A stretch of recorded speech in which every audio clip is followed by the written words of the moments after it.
സിനിമയിൽ ഇപ്പോൾ കല്യാണ സീസണാണ്. നടി അനുശ്രീക്ക് വിവാഹപ്രായമൊക്കെയായി. ഇപ്പോൾ വയസ്സ് 28 ഇനി എന്നാണ് വിവാഹമെന്ന് ചോദിക്കുമ്പോൾ വിചിത്രമായ മറുപടിയാണ് നടിയിൽ നിന്നും ലഭിച്ചത്. 2 മോഹൻലാൽ സിനിമകൾ കൈവിട്ടു. പുലിമുനികനിലെ നായിക വേഷം അനുശ്രീ ഒഴിവാക്കാൻ കാരണം വനിതയ്ക്ക് നൽകിയ അഭിമുഖത്തിൽ സംസാരിക്കവെ വിവാഹത്തെക്കുറിച്ചും പ്രണയത്തെക്കുറിച്ചും അനുശ്രീ തുറന്നു പറയുകയുണ്ടായി. പ്രണയവും പ്രണയാഭ്യർത്ഥനകളും ഒക്കെ ഉണ്ടായിരുന്നു. പക്ഷെ ഇപ്പോഴൊന്നും ഇല്ല എന്ന് നടി വ്യക്തമാക്കി. റിയാലിറ്റി ഷോ ചെയ്തുകൊണ്ടിരുന്ന സമയത്ത് ഒരു മാഗസിനിൽ അഡ്രസ് വന്നതോടെ വീട്ടിലേക്ക് ഒരുപാട് കത്തുകൾ വരാറുണ്ടായിരുന്നു. എന്നാൽ അതൊന്നും പ്രണയലേഖനങ്ങൾ ആയിരുന്നില്ല. ഇപ്പോൾ ഫേസ്ബുക്കിൽ പ്രപ്പോസൽ മെസ്സേജ് വരാറുണ്ട്. പ്രണയമാണ്, ഭ്രാന്താണ്, മരിച്ചുപോകും എന്നൊക്കെയായിരിക്കും മെസ്സേജ്.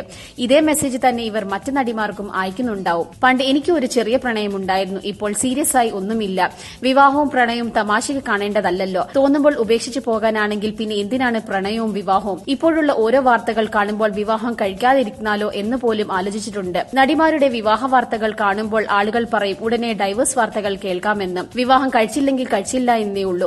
വീട്ടിലൊരു വിവാഹമുണ്ട്. ഞാനിപ്പോൾ വിവാഹത്തെക്കുറിച്ചൊന്നും സീരിയസ് ആയി ചിന്തിക്കുന്നില്ല. എന്റെ ഈ നിലപാട് കണ്ട് വീട്ടുകാർ ചേട്ടന്റെ വിവാഹം ഉറപ്പിച്ചു. വീട്ടിലൊരു വിവാഹ ഒരുക്കങ്ങൾ നടന്നുകൊണ്ടിരിക്കുകയാണ്. ജൂൺ 12 ചേട്ടൻ അനൂപിന്റെയും ആതിരയുടെയും വിവാഹമാണ്. ഞാൻ നാത്തൂൻ പോരിനുള്ള തയ്യാറെടുപ്പിലാണ്. അനുശ്രീ.